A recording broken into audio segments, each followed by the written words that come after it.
a mais importante para nós, que é quando o Senhor Jesus entrega a sua vida. Irmãos, eu quero que você repita comigo: Jesus entregou a sua vida.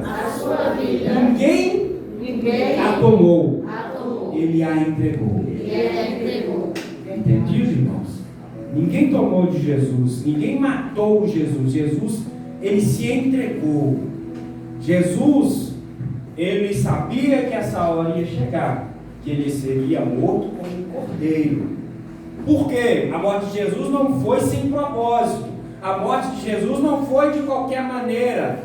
Jesus falou uma coisa, eles foram lá. Não, Jesus, ele morreu com propósito. O propósito da morte de Jesus é aquilo que está escrito em João, no capítulo 3, versículo 16.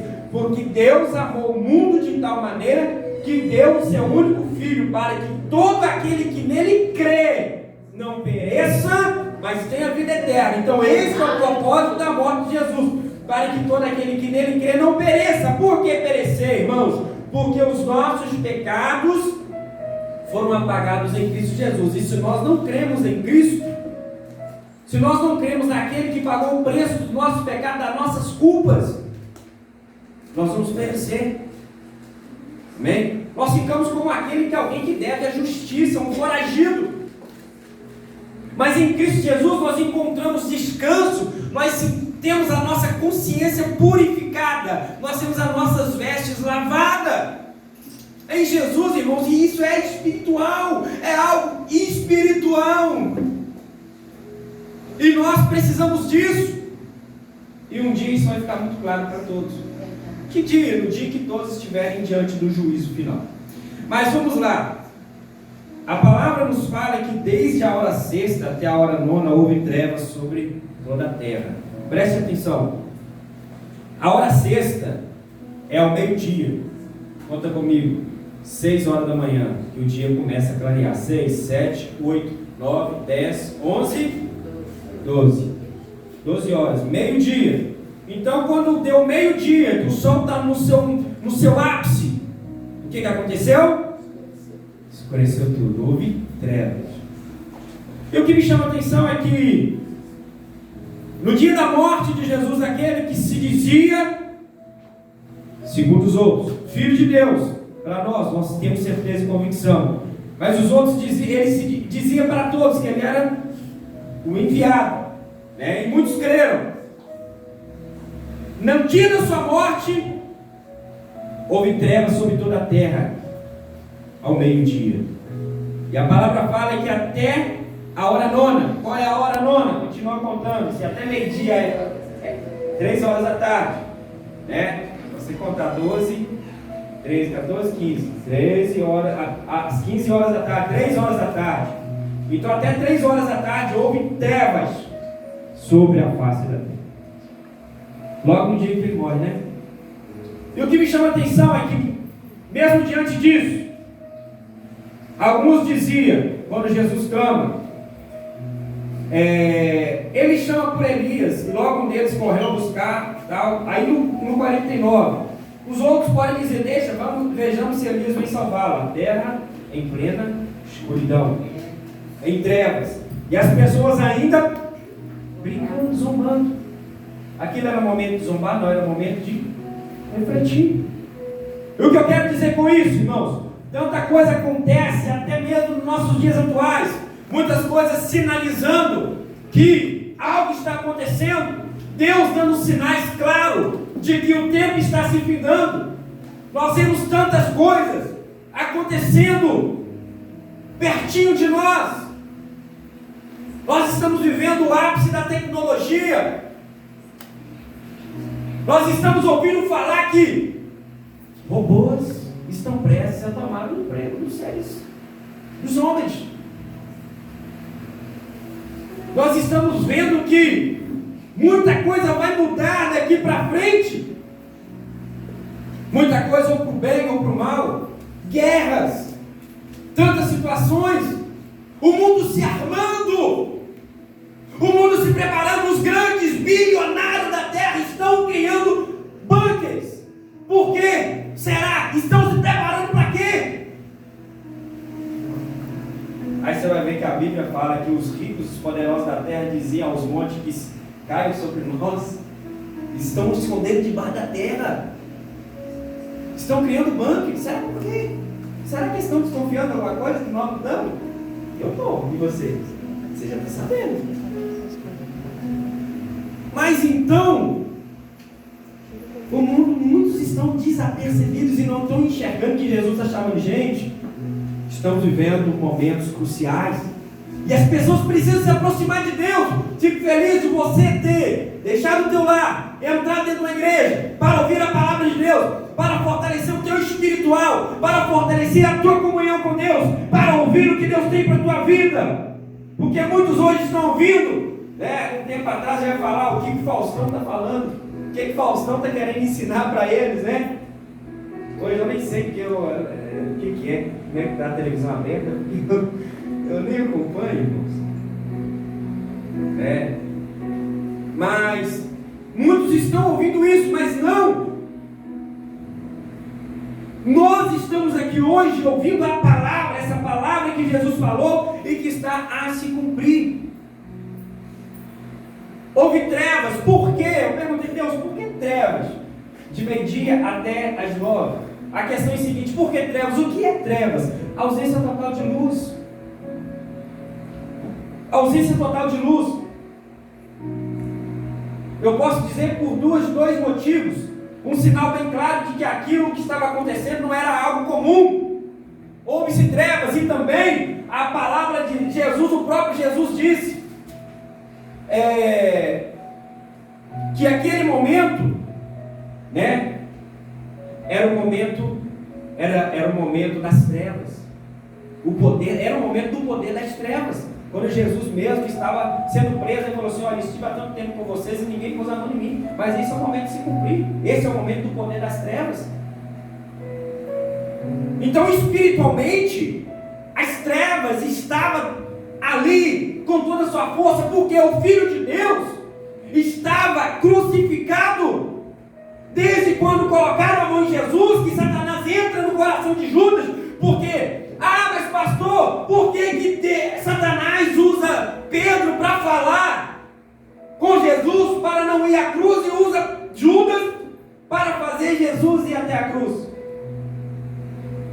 Sabe por quê? Porque o inimigo da nossa alma e o inimigo da tua alma, ele usa de tudo que ele puder para provocar a Deus. Judas, porque Jesus foi traído por um dos 12 selecionados. Jesus não foi traído por alguém que ele não tinha amor. Jesus não foi traído por alguém que ele não escolheu. Se a Bíblia fala que ele foi traído, é porque ele foi traído por alguém que ele confiou e que ele amou e que ele escolheu.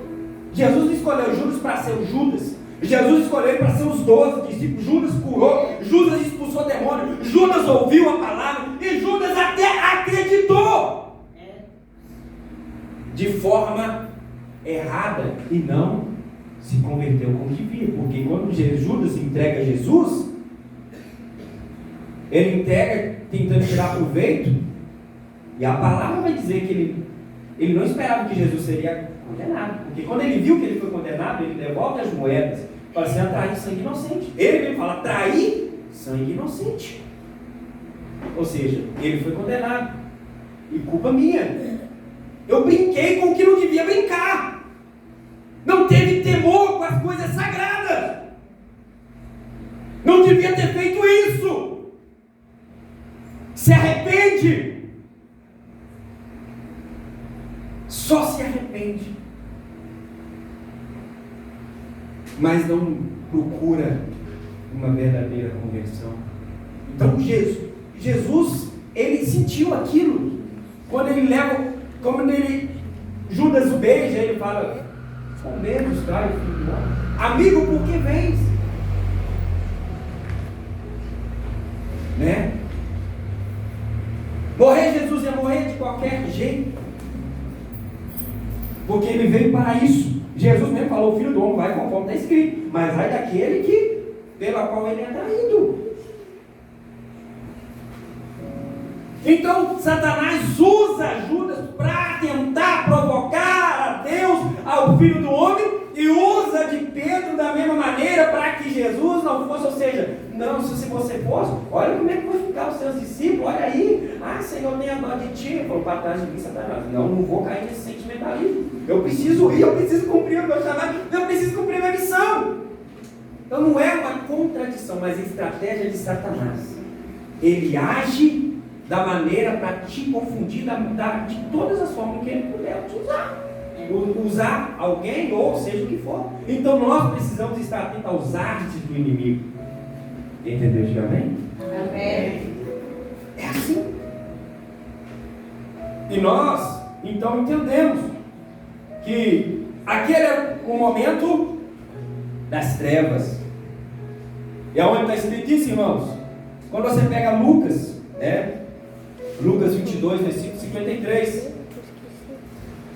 o próprio Jesus dizendo, hoje nós vamos ler um pouquinho, irmãos, como eu disse, eu preciso da tua atenção, para a gente entender junto, essa palavra tão importante que falou ao meu coração de uma maneira tão grande. Eu tenho certeza que também no seu, tem controle de amém? 50 aí, 53, que diz assim: diariamente estando eu convosco no templo, não puseste as mãos sobre mim, esta porém é a vossa hora e o poder das trevas. Então perto de Jesus já apareceu, porque Jesus às 3 horas ali, próximas 3 horas ele vai aparecer. A gente vê que as trevas, o peso espiritual que estava no ambiente, espiritualmente estava pesado de todas as maneiras, né? E a gente vai ver aqui acompanhando, estava difícil. Primeiro que Jesus vai dizer algo aqui que foi terrível para Jesus, porque a Bíblia fala que por volta da hora 9 clamou Jesus em alta voz: Eli, Eli, lama sabachthani. Eu quero que você entenda comigo uma coisa. Jesus clamou em alta voz. Agora me diz uma coisa: quem aqui tem força para clamar em alta voz com o seu corpo todo destruído, sentindo dor, fracassado, fisicamente e psicologicamente, emocionalmente destruído? Jesus tira a força de onde ele não tinha, porque eu não tenho força para clamar nessa situação. Mas ele sentindo naquele momento o desamparo do Pai, não o abandono. Jesus, por que o desamparo? O simplesmente o afastar. Por um motivo Deus afasta, por um ou mais, mas eu vou citar um principal. E além do desamparo do Pai, que ele fala, Eli, Eli, lama sabachthani, quer dizer em aramaico, né? Ele fala em aramaico, mas quer dizer, Deus meu, por que me desamparaste? Quando você olha também, né, o salmo profético Salmo de 22, versículo 1, você vai ver que Jesus está falando a mesma palavra que o salmista fala no salmo de número 22, versículo 1. Deus meu, por que me desamparaste? Não que Deus abandona Jesus, mas era o momento que ele necessitava passar. E algo ia recair sobre Jesus que não tinha condições do Pai estar ali. Somente a carne de Jesus, somente Jesus poderia viver aquele momento, porque ele foi preparado para aquilo e precisava passar só. Jesus estava tão psicologicamente abalado que ele sentiu o abandono do Pai, e a palavra vai dizer, se voltar um capítulo atrás, no versículo 56 do capítulo 26, diz assim: tudo isso, porém, aconteceu para que se cumprisse as escrituras dos profetas. Então os discípulos todos, deixando-o, fugiram. Imagina um homem abandonado por todos, até por Deus, pelo Pai. Mas porque Deus foi ruim com o Filho, com Cristo? Não, porque a palavra vem dizendo, e eu volto a repetir a mesma palavra que eu disse, porque Deus amou o mundo, que deu, entregou o seu Filho, para que todos aqueles que nele crêem não pereçam, mas tenham a vida eterna. Mas a dor é terrível de sentir, e o pai sabia que aquele seria um momento de muito sofrimento, mas necessário por amor a mim e por amor a você, para que nós tivéssemos mudança de vida, e enxergasse que em Deus existe amor, que Ele é amor em si, e que Ele jamais nos abandonou, mas pelo contrário, teve que desamparar o próprio Filho por alguns momentos, por amor de nós, para que houvesse tamanha salvação sem igual para todos aqueles que crêem. Então, se você tem acesso a esse amor, a bondade de Deus, se você tem acesso a Deus aqui nessa noite, lembra que para Deus não foi algo simples, que para Deus não foi algo feito de qualquer maneira, mas foi algo que lhe custou muito, que lhe custou o choro do filho, que lhe custou a dor do filho, que lhe custou virar as costas por um momento, mesmo que chorando, mesmo que sofrendo, porque ele sofreu, porque foi um momento que Deus viveu. Deus não é um ser que não sente, mas Ele sente, Ele passa, e Ele sente. E Ele sentiu aquele momento, o filho, Deus meu, por que me desamparaste? Jesus tira a força de onde não tem e grita em alta voz. Ele não grita para encenar, não. Ele estava vivendo aquele momento, sentindo o desamparo, porque a palavra de Deus vem nos dizendo em Isaías, no capítulo 59, que a única coisa que faz divisão entre Deus e o homem é o pecado, a iniquidade. E naquele momento, todo o nosso pecado estava sendo depositado em Jesus. Jesus estava morrendo como um bandido, como um assassino, como um adúltero, como um idólatra, como todos os tipos de pecado, carregando sobre si. E Deus é santo. E naquele momento, o cordeiro que estava levando as nossas culpas, né? O castigo que nos traz a paz estava sobre ele. E o pior castigo é morrer como um pecador e o desamparo do Pai. O desamparo porque era necessário. Porque se o Pai ficasse ali, né, vamos dizer, Deus ali, Moisés, Senhor, deixa entrar na terra, deixa.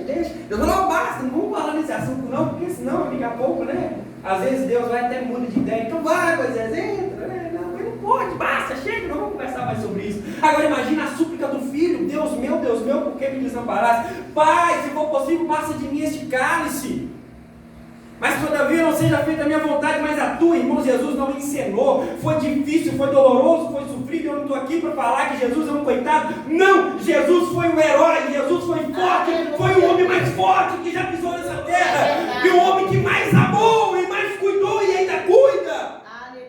Aleluia. Ele não é nenhum coitado, ele se fez aquilo por nós. Para mim é o mais forte, porque se fez pobre por nós, se passou por fraco, tinha um psicológico tão elevado, porque sendo afrontado, disse: olha, que é isso, Pilatos? Você acha que se eu não quisesse, eu falava para papai, manda os anjos? Era 12 mil, aquela tropa de anjos, tudo armado. O que foi? Vocês não sabem com quem você está mexendo? Não. Ele não dava 12 mil quando ele estava no deserto. Os anjos, depois que acabou a tentação, os anjos não chegaram e serviram a ele. Os anjos, ele falou com Filipe, com Natanael, né? É o meu filho, né? Comigo. Natanael, você está alegre porque eu disse que te vi estando debaixo da figueira? Você vai ver os anjos descendo e subindo, servindo o filho do homem. Estava ali. Você acha que na hora mais importante, que era a hora de morte, risco de morte, os anjos não estariam? Não, mas era o momento que o pai falou assim: está decretado. Está todo mundo dentro do quartel, ninguém sai. Pronto. É com ele agora. É com ele. Eu não posso fazer mais nada, ele precisa passar por isso. Foi sofrido, irmãos, porque Jesus teve que ficar quietinho por nós. E eu volto a dizer: você acha que Satanás, aproveitando aquele momento, aquela hora em que Jesus estava entregue na mão dele, estava entregue na mão de Satanás, ele falou: agora é o momento, é o poder das trevas. Satanás, você acha que não aproveitou de tudo para fazer Jesus sofrer o máximo que ele podia? Está na minha mão. 70 açoites, como assim? Massacra ele, usando aquelas mentes perversas para fazer o psicológico dele se abalar, e ele calado. Aquelas ofensas eram pura saliva de Satanás para tentar psicologicamente destruir Jesus. Aí dizia que era o Filho de Deus, olha aí, salvou tantos, não pode salvar. É Satanás falando na boca daquelas pessoas. E não salva a ti mesmo? Você é um Zé Ninguém? E ele calado. E um reconhece. Fala, você não tem vergonha? Nós estamos porque nós merecemos. Mas ele nada fez. O próprio Pilatos sabia disso. Eu não vejo culpa nesse homem. Eu lavo as minhas mãos. Mas ele dizia, crucifica-o, crucifica-o. E mesmo assim estavam zombando dele, sabendo que ele achava que era o mais miserável dos homens, não sabendo o que estava acontecendo. Por isso Jesus, Pai, perdoa-os, porque eles não sabem o que fazem. Eles não têm noção do que eles estão fazendo, com quem que eles estão mexendo. Mas era necessário, irmãos. Imagina a inteligência emocional de Jesus, o psicológico. Mas ele sabia, daqui 3 dias ele volta, cheio de poder e distribuindo graça a quem quer. Ele lembrava que Ademar um dia levantava a mão cansado e falava, eu estou aqui, Senhor. Eu não estou dando o exemplo dele, mas todos nós. Assim, Senhor, eu te amo. Eu reconheço o teu amor por mim na cruz, o teu sacrifício. Somos soberbos, você vê muita soberba, alguém dizer, eu não preciso de Deus, eu não preciso de Jesus, eu sou um cara correto? Quem é correto? Qual é o ser humano que é perfeito? Que nunca errou com alguém ou com Deus. Como podemos encher a nossa boca e dizer que não precisamos do sacrifício de Jesus? Já vi casos de pessoas que levavam crianças para dentro das suas casas. Eu não vou aprofundar muito no assunto, mas achavam que era música. Vocês já ouviram história aí? Eu não vou adentrar porque tem muitas crianças. E no final você vai saber que é. Está junto à polícia procurando, mas não tem onde está. Vai saber. Então, meus queridos, nós precisamos dessa graça, desse amor, dessa misericórdia, porque ai de nós se não fosse Jesus naquela cruz.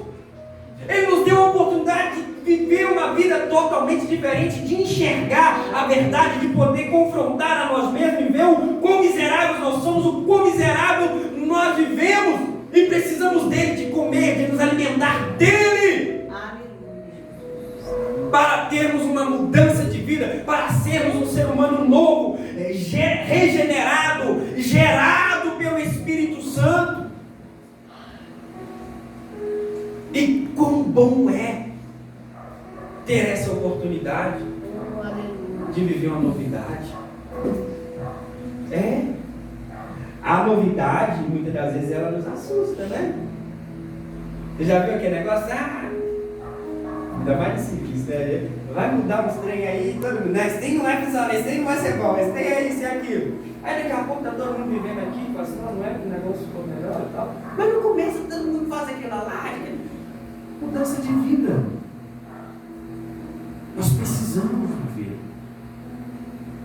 Precisamos dar frutos. Não é fácil? Não, mas Jesus tem uma saída para tudo. Essa é a nossa fé. Ou então nós achamos que o Senhor não é nada?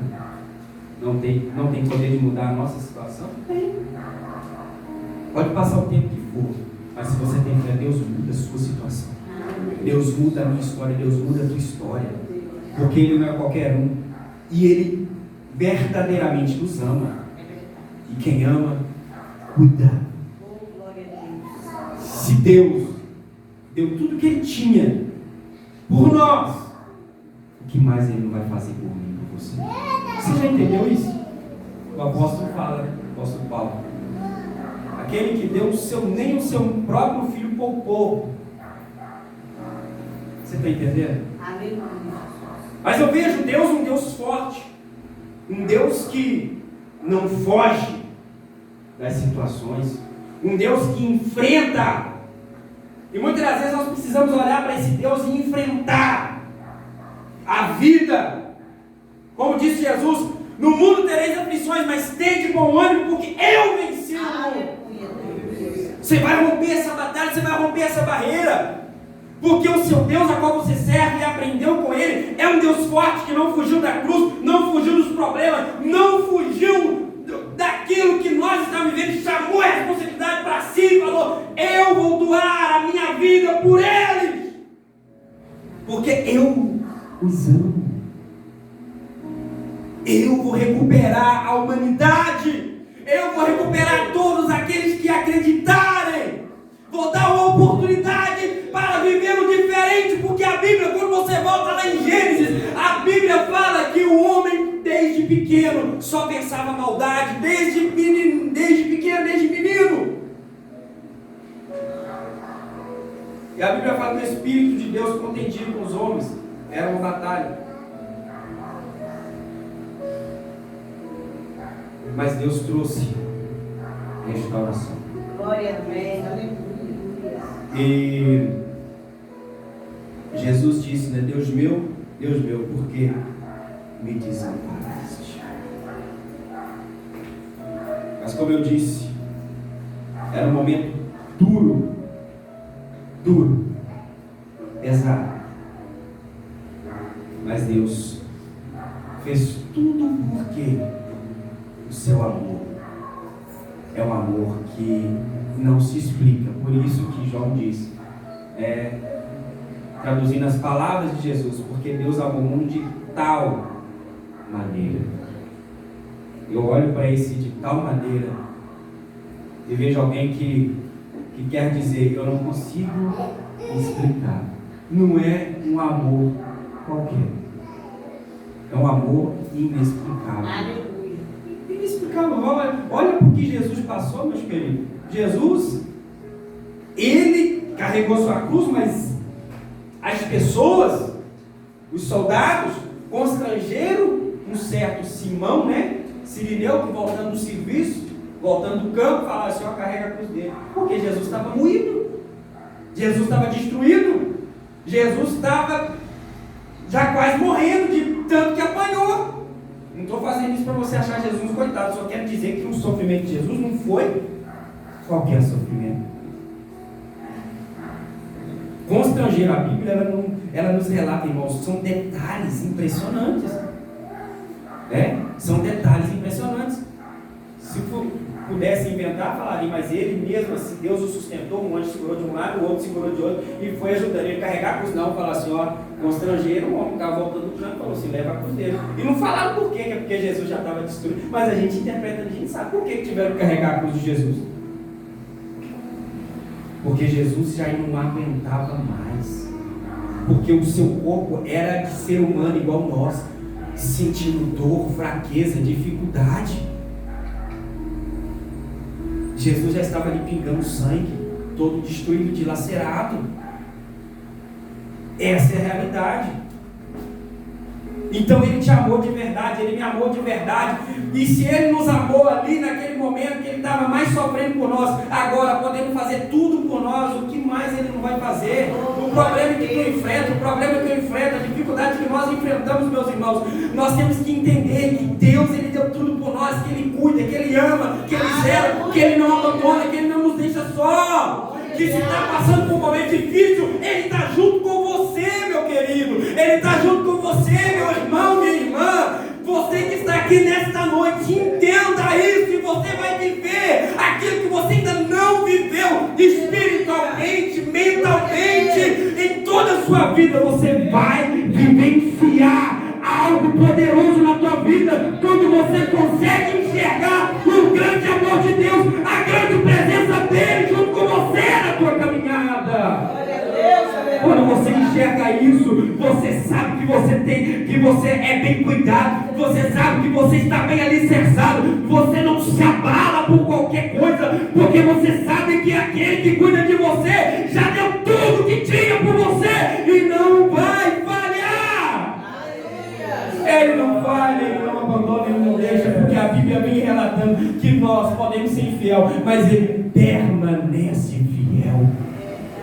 Irmãos, e isso aqui não é da boca para fora, é a verdade, é a palavra. Creia e viva, creia e prove disso, prove desse maná, prove desse alimento, viva isso. Eu não sei a tua situação aqui nesta noite, como você saiu de dentro da sua casa, como você passou o dia, ou até mesmo a semana. Às vezes foi difícil para chegar até aqui, mas você falou: eu preciso ir, porque eu sei que quando eu entrar lá, Deus vai falar comigo, e nessa noite Deus libera essa palavra para a tua vida. Você não é qualquer um, alguém morreu pela tua alma, você tem valor no céu. Glória a Jesus. Glória a Deus. E o valor é todo o amor que Deus podia ter por cada um de nós. Então siga em frente. Marche. Marche corajoso, porque quem está contigo é valente. Quem está contigo nada pode o amedrontar, nada pode o afastar. O único que pode afastar Deus da sua vida é você mesmo. Mas mesmo assim ele fica de longe quando nós afastamos dele, livrando, guardando, falando, dando sinais. Falou: opa, oh, não, ele fica dando sinal, ele não se afasta assim não. Porque a Bíblia fala que nós podemos ser infiel, mas ele permanece fiel, ele está ali. Meu filho, olha, acorda, não é por aí, é por cá, não, está errado. Não escuta Satanás, não dê ouvido. Não é, irmãos? Não é verdade? E nós ali, ó, parece que Deus está falando alguma coisa. Parece não, Deus está falando. Deus está falando, irmão. Será que nós somos tão, né? Você vai ver, é igual Tomé, né? Ah, se ele não aparecer, eu não pegar aqui, no lado, nas suas feridas, eu não vou acreditar. Todo mundo falando, ele já apareceu, ele estava aqui, mas era um. Pera, isso muda tudo. Jesus ressuscitou, não. Não, esse negócio não é dessa maneira, né? Mas Jesus veio. Então muitas das vezes Deus está falando, ou será que nós vamos ter que fazer igual Gideão? Ah, Senhor, não se ire comigo, mas me dá mais uma prova de que o Senhor está comigo mesmo, Deus. Tá bom, Gideão, vou te dar mais uma prova. E foi lá, do jeito que Gideão pediu para acontecer, aconteceu. Tem hora que nós estamos assim e nós precisamos ir. Nós já temos a ferramenta. Está na nossa mão, vamos seguir em frente, vamos romper, irmão. Nada vai nos parar nessa terra, não. Em nome de Jesus, nós precisamos ter essa fé. Nós vamos romper as barreiras, porque Jesus prometeu. Chega momento difícil, chega momento que é dificultoso, irmão. Mas nós precisamos ter fé e romper as barreiras. Então, encerrando, irmão, deixa eu só explicar a questão do véu, porque eu li aqui. A única coisa que a gente escreve, só para ver se eu esqueci uma coisa, mas o véu se rasgou, né? De alto a baixo, em dois, porque o véu significava o lugar, a separação do lugar santo ao lugar santíssimo, onde só o sacerdote entrava. E para você ter ideia, como que esse lugar era só exclusivo do sacerdote, que se não me falha a memória, entrava uma vez por ano para levar o sacrifício, né, até a Deus, ofertar a Deus ali pelo povo.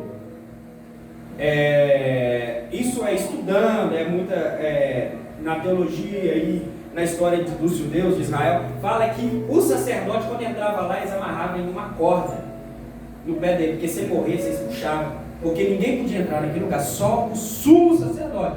E esse lugar representava a presença de Deus. Onde que estava o véu do templo. Então ele separava o lugar santo do lugar santíssimo. Quem entendeu, diga amém? Amém. Está difícil de entender, irmãos? Deu para entender? Era o lugar de oferta, onde eles ofertavam pelo pecado do povo. Mas quando Jesus deu o brado na cruz, o véu do templo se rasgou ao meio. Ou seja, quando você pega Hebreus, a Bíblia fala que agora nós temos acesso a Deus. temos ousadia para entrar no santuário pelo mais novo e vivo caminho que é Jesus. Ou seja, hoje você tem acesso ao lugar aonde só o sumo sacerdote podia entrar. Através de Jesus nós estamos lá. Hoje você fala com Deus, você não precisa de um sumo sacerdote terreno, mas Jesus está lá. Através dele nós entramos no santuário. Glória a Deus, aleluia. É a palavra, meus queridos. Hebreus 10, se você quiser ver depois, Hebreus 10, capítulo 19 e 20, vai falar sobre isso. Por que o véu se rasgou? Você pode ir lá hoje, né? Por isso que eu fiz uma musiquinha assim, olha. Eu hoje quero estar no santo lugar, para adorar ao Senhor, meu Deus, por tudo que Ele fez, por me amar. Ele é tão bom, Ele é maravilhoso. Então é isso, meus queridos. Quem encontrou aí a palavra? Encontrou, pastor? Hebreus, É Deus 10, 19, Deus. Hebreus 10, 19? É. Encontrar ali para nós aí, para a gente encerrar. Tendo, pois, irmãos, ousadia para entrar no santuário pelo sangue de Jesus, pelo novo e vivo caminho que Ele nos consagrou, pelo véu, isto é, pela sua carne, e tendo um grande sacerdote sobre a casa de Deus. Então tá aí, irmãos. Hoje nós temos essa ousadia através de Cristo. Nós estamos lá. Amém? Porque a Bíblia fala que Ele nos fez aceitar nas regiões celestiais em Cristo. Nós estamos lá bem representados. E Ele nos representa. Nós estamos com Ele. Aleluia. Quem pode dar glória? Que Deus abençoe a tua vida de maneira poderosa. Porque Jesus, Ele nos deu salvação. Amém? Aplaude o nome de Jesus, meus irmãos.